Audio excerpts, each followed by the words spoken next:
Welcome back to another episode of the Breakthrough Lab podcast. Quick question for you. Have you ever been in a situation in your life where maybe it's at work or at home or in a relationship where you are feeling like there's pressure upon you to continue to stick around, but you need to get away for some reason? Maybe you need to take a work trip. Maybe you need to go on a training for work or for your business, for your skill gaining, for your personal growth. Maybe you need to take a vacation with your friends and leave your family at home alone for a few days. And you feel such a pressure on that, and you almost feel like you're going to be guilty. Like you're going to feel guilty if you step away. Like what's going to happen? How are they going to survive without me? How's my work going to operate in my absence? How's my family going to survive? How's my, what if my wife doesn't know how to do this? What if my husband doesn't know how to do this and that while I'm gone? Or what if this happens? What if that happens? Oh, the stress, the guilt. And so you're feeling bad about leaving. You're feeling guilty about leaving for a little bit. Or maybe you're afraid that if you do step away for a few days or for a week or 2 weeks, that on the other hand, what if they are totally fine without you? And what would that mean about you? What would that say about how important you are in your family, home situation, in your relationship, in your job, in your business? So this episode is going to be tackling that conundrum, because I'm sure that what you do want is to be able to get away for a little bit without feeling that nagging guilt. And to know that if you come back or if you leave for a while and things are okay when you come back, you don't want to feel resentful about it. You don't want to feel like you don't matter. Like a part of you is okay that everything's okay, and the other part of you sort of resents that everything's okay. Almost wishes that they needed you more or something. Mm-hmm. So I want to start with sharing a story with you about something from my past with regards to work relationships. And I think it's a good example of what it should look like when you're in this kind of situation. Many years ago, when I had an EDM rave type of business, I would throw these warehouse raves. I think I've talked about it multiple times on this podcast before, actually, if you are a longtime listener. But at a certain point, I decided that it was no longer my path. I, for various reasons, decided to exit the scene. And I was on a team, working with a team of 5 other people. And when I was quitting, I remember thinking to myself, and we were quitting more or less amicably. I was telling them, like, you guys are going to be fine without me. I in my head, I was like, they're going to survive just fine without me. There was nothing that I was bringing to the table that they couldn't also learn how to bring to the table themselves, or just pick up fairly quickly anyway on their own without me teaching them. So I remember feeling like good about my leaving because I wasn't going to mess up the business by leaving. And also I do remember having these thoughts about, like, some insecure part of me was like, what's it going to say about me and how important I was to this team if they are able to function just fine without me the very next show and just do it exactly the same as it was when I'm not there.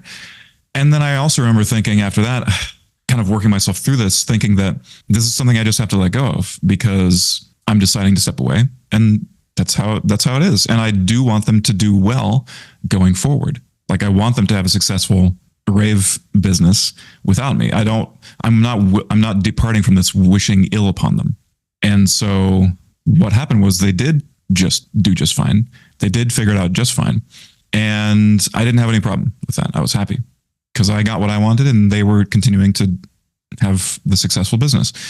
I was focused on where I was going and also focused on my desire for them to be successful in that business, because at the end of the day, these people were still people I considered friends. And this is, I think, an important mindset to have when you operate in the world in general.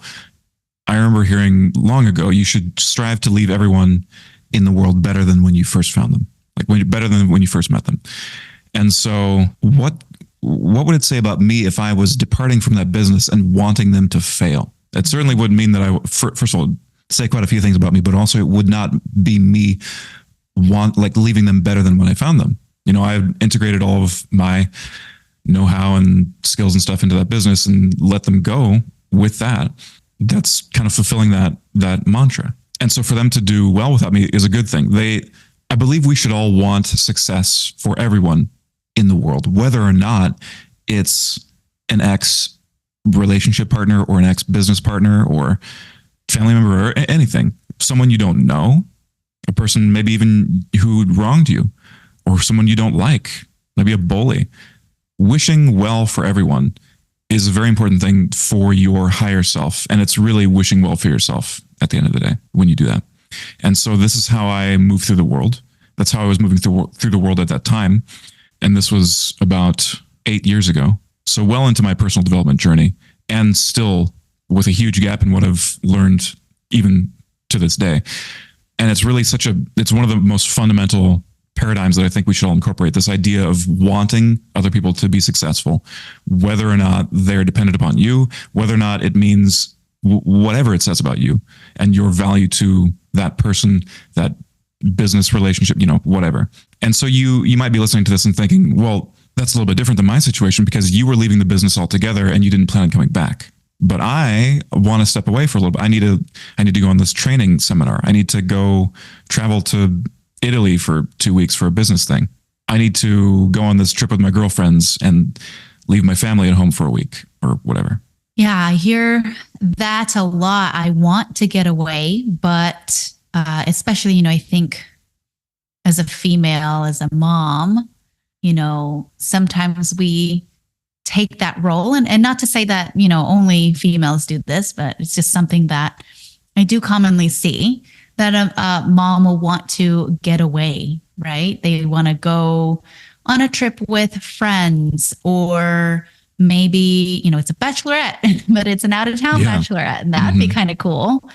But then you would have to leave the family. And what if they're not okay without you? What if you've never been away from your children?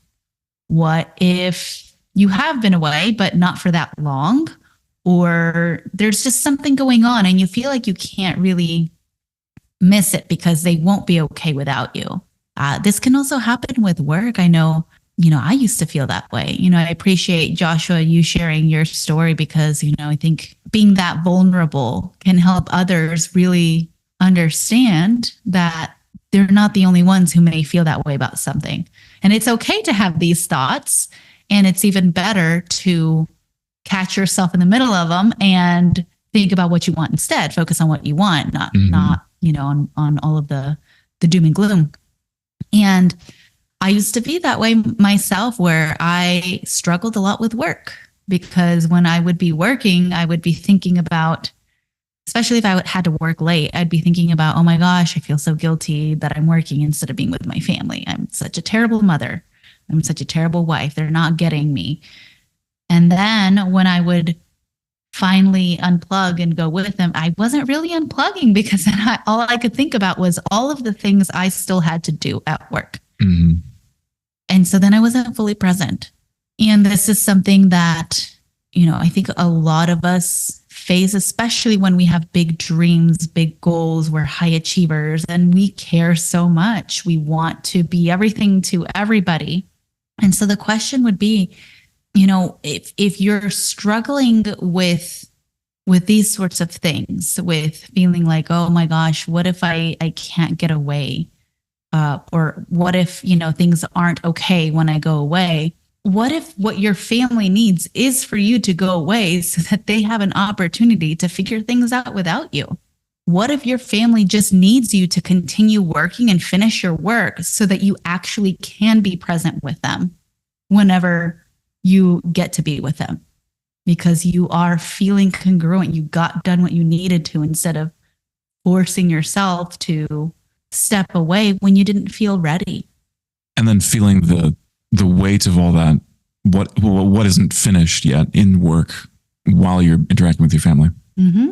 Yeah. Or feeling whatever it is that, I really need to get away. That feeling of I really need to get away from my family, and I love my family, but I need some me time.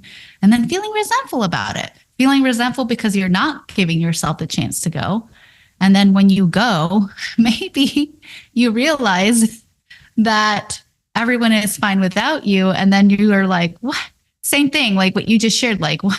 If everyone's fine without me, then why have I spent all of this time worrying about being the person to take care of them? And I think that's the real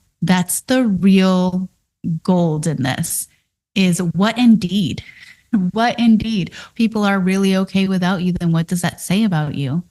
And what it says is that you are great. And when you leave, and if people aren't okay, that also means that you're great because you're really good at doing what you do. The Yeah. question here now becomes, who do you want to be? Do you want to be the person who leaves and everyone's okay because you've poured into them and helped them learn and grow and develop? Or do you want to be the person who feels like you need to do everything on your own and inadvertently in that process and that mindset, take away the opportunity from others to also become, as Joshua mentioned in his story, independent? Yeah. And I think part of what makes this difficult too is that our identity can get wrapped up in who's dependent upon us. Like this desire to feel needed can very much become an ego identity issue where, okay, so if you step away from your job, if you step away from work, from your business for a week and they're fine without you, then what does that say about you? What does that say about your importance, who you've believed yourself to be as this, maybe you're the CEO or whatever. And so all of a sudden you think you're very important and now all of a sudden you're not. Or in your family, you think that you have this critical role that no one else can provide. And so that's wrapped up in your sense of self, your identity. And then when you find that they can survive without you, that it breaks your concept of your own self-worth and importance. Mm-hmm. I don't think I could have said it better myself. And the way around this is, first of all, to realize that you are creating this issue. You are, by having that need to be needed, having that belief that you're the only one who can do these things, that people can't survive without you. You are creating that. You are the one who, because you believe it, also choose behaviors and actions that support that belief by not allowing others to step up. Mm-hmm. And I was actually just recently working with a client who broke through from this pattern. And it was just so incredible to see this because, you know, they were in a situation where instead of just them wanting to have some time away, they found themselves in a situation where it became a necessity for them to be away. So let's just make a distinction here. You can choose to do this, or sometimes life will happen and choose for you at a certain point. And what ended up happening for this person is that they realized how much their family depended on them, to the point where it was frustrating because it's like, are you serious? Like, I have to be in this thing. Like, I don't have a choice. So things fell apart when they were gone? I needed to be here. And there are things that, people might, there are things that family members were struggling with, that things started to fall apart. And this person had a choice. The choice was either to think, oh my gosh, now I'm going to be even more stressed out because, my stories are true. Like, I knew it. Everyone fell apart. This person decided to do something different. They realized how they were the ones who created the situation. They were the ones who were taking away the opportunities from the people that they love to learn to become independent and grow and just be more self-sufficient.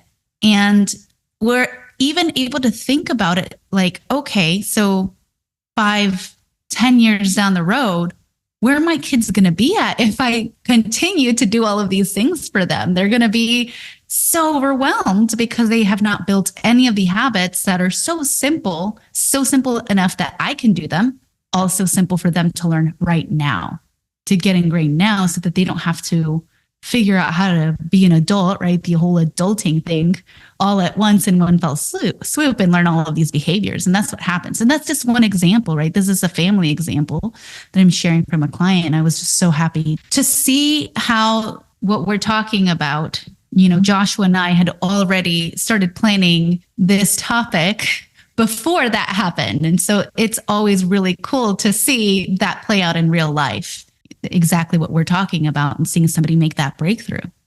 And now things can change for this person and for the entire family. And the cool thing is that when you're able to do that, whether it's in the context of family or at work, because how many of us have ever been in a situation where we feel like we are drowning, there's so much going on, and we are on an island, doing all of these things. And we're afraid to go on vacation because we know we're just going to come back to a lot of stuff. Or maybe we just don't really believe in the people that we work with.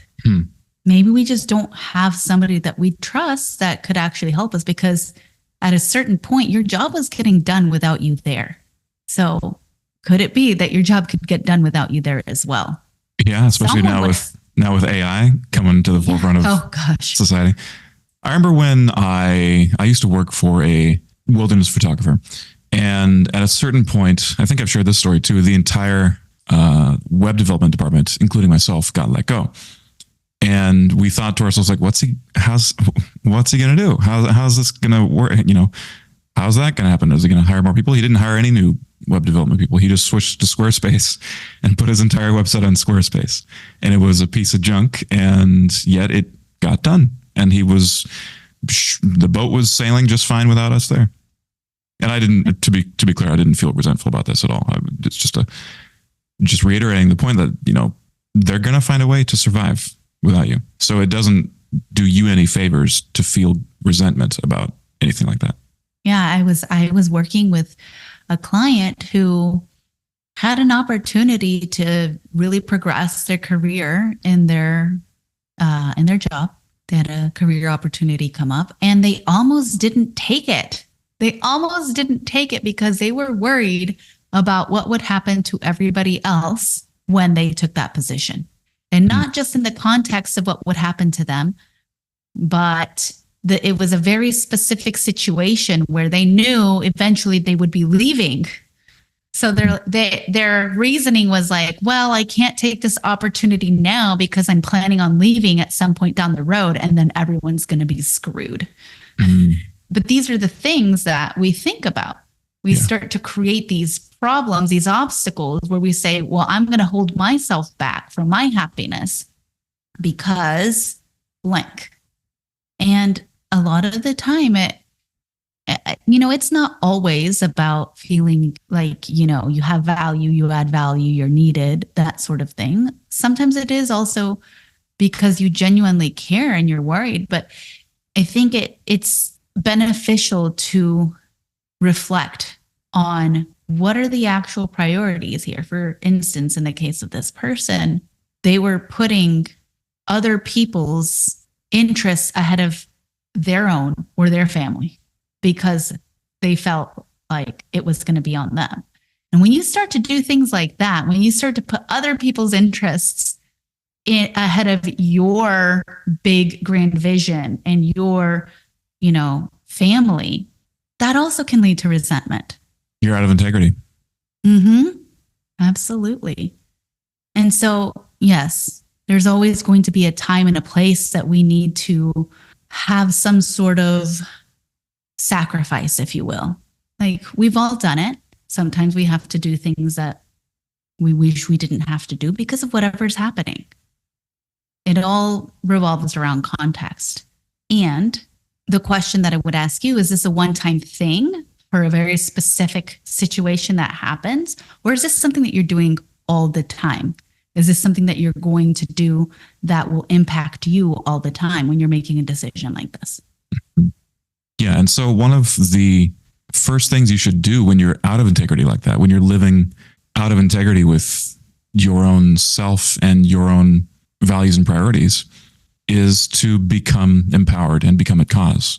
And in the context of this problem, where you're feeling guilt and resentment, that starts with taking ownership and responsibility for your feelings of guilt and resentment, recognizing that you are creating them within yourself, and taking ownership and responsibility and becoming at cause for having created the dependencies that you have in your life that are leading to these feelings of guilt and resentment, whether that's in the context of your family life, of your work life, of your personal relationships, etc. And once you've taken ownership and responsibility, you're now at cause, which you'll have to go back to older episodes. But basically what we mean is you're empowered to become the creator of the results in your life instead of remaining in the effects of the other causes of your life. When you are the cause, then you can change the effects in your life.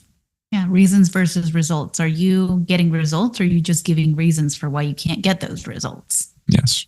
And so from there, what you want to do once you've become at cause, once you've accepted your responsibility that you co-created this stuff in your life, ask yourself, what are you getting? What's your secondary gain? What are you getting out of having these dependencies, out of being needed so much that things would fall apart without you?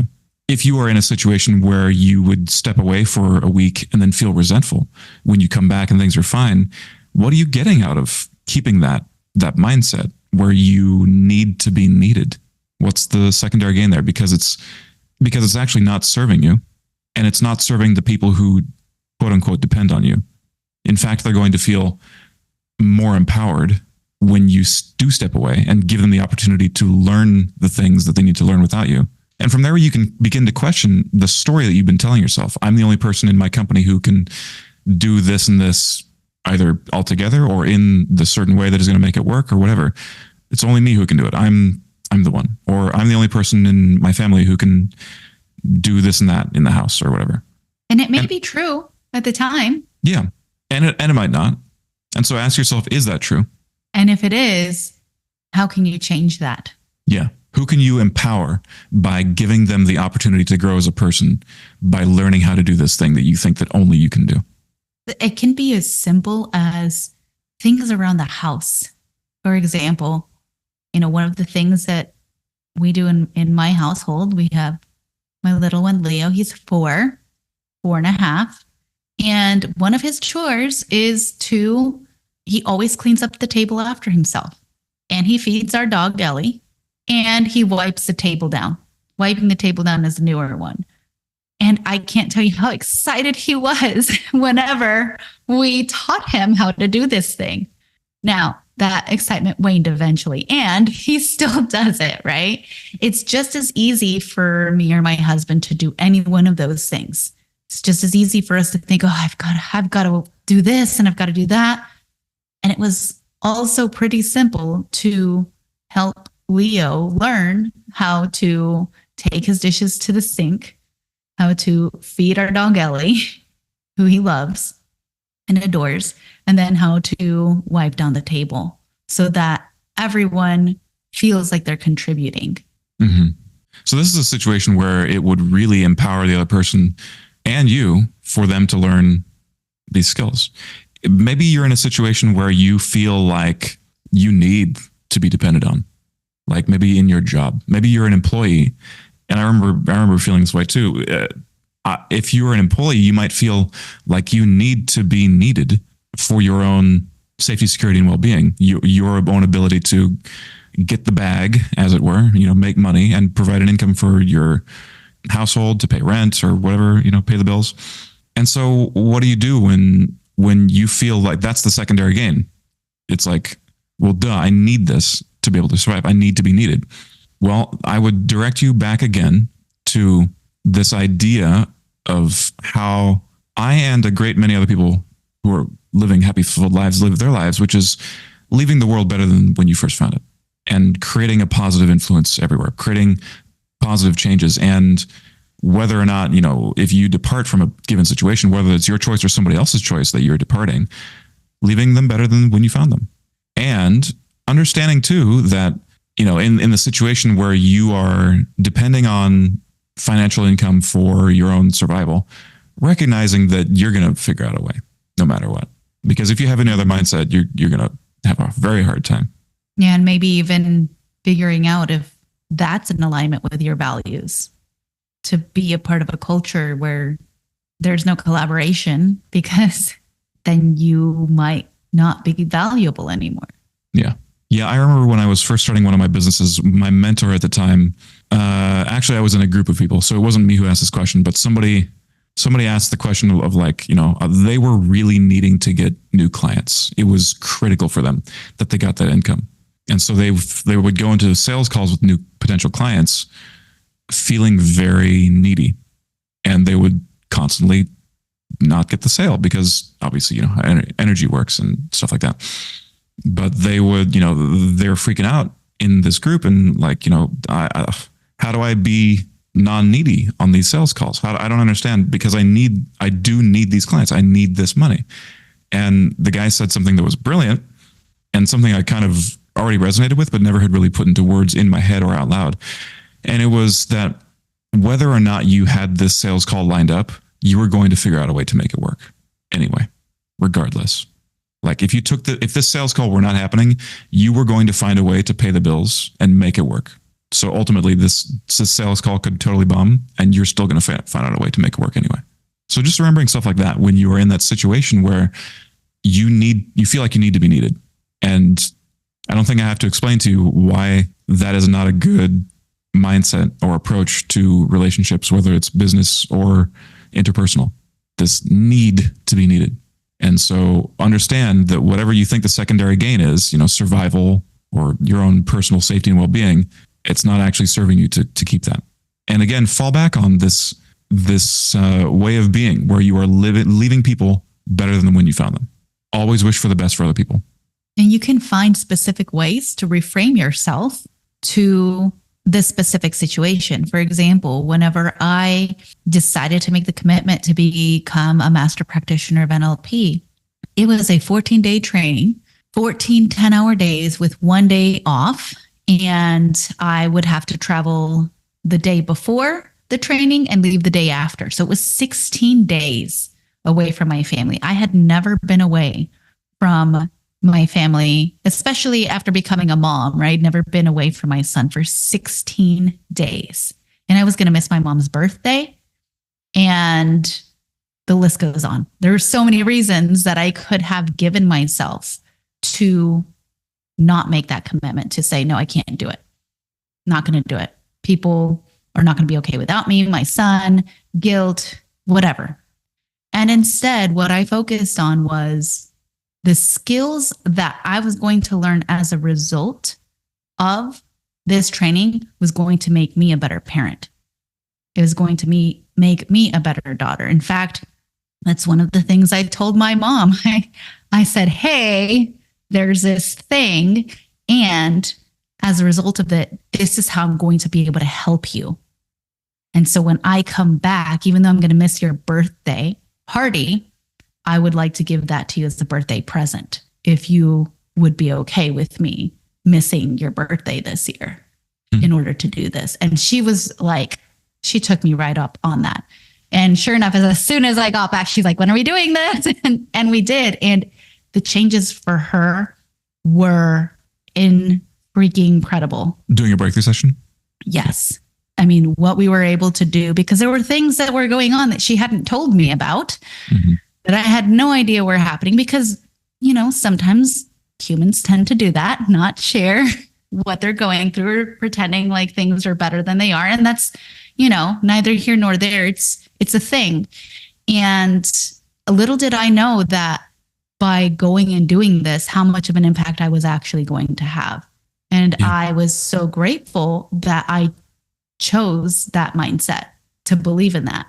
And, that was about a year and a half ago now, almost 2 years ago. And now you have your own podcast. And I have my own podcast. And it's a gift that keeps on giving, because through this podcast, friends and family who listen to this, who tell me how helpful it is. Yeah. Again, it absolutely has paid off. That mindset was true. Yeah. And look, for you, listener, you don't need to feel like you need to have some grandiose reason to get away, to do a 2-week training, to feel justified and not guilty about leaving for a little bit. That one weekend vacation that you feel like you really need to take could be equally as profound to how you show up in your family life or work life or whatever as what Michelle did. And you don't need to feel like you don't need to downplay anything like that. Sometimes you just need to get away and have some me time, and you can come back and show up so much better when you do that. And that's okay. You don't need to feel guilty for that. You're not being selfish. You're being selfless. And so to recap, how do we start to get out of the mindset of that guilt, fear, resentment of stepping away, and coming more into the mindset of, actually, by me doing this, I am contributing to my family. I am leaving people better than they were before I met them. is to first realize that you're creating your own problem. Take ownership and responsibility that this is a situation that you created and feel empowered about that, because if you created it, that means you can change it. And that's really important, because sometimes people can look at the word ownership or responsibility and think blame, guilt. And it's not about that. It's about getting excited that if I created this, I can change it too. Yeah. It's about getting out of victim mode. Exactly. And once you've recognized this, you can start to let it go. And if you need to, you can dig deeper. And what you would need to do to dig deeper is to find out if there's a secondary gain. Sometimes there's something that we need to come to terms with in order to be able to let go. So those would be the first two steps. The first one is to realize that you're creating the problem. The second one, if necessary, is to figure out if there's a secondary gain, so that then you can come to terms with that as well. And then you can rewrite your story. You can start to create your game plan for, now that I know that I've created this story, then what can I do to change this to empower me even further and empower those that I love, so that I get the break that I need, so that I get the breakthrough that I need. Ooh, nice. And as a wise pig once said, the that's all, folks. We'll see you next time on the Break the Lab podcast. Thank you for being here, and we can't wait to see you.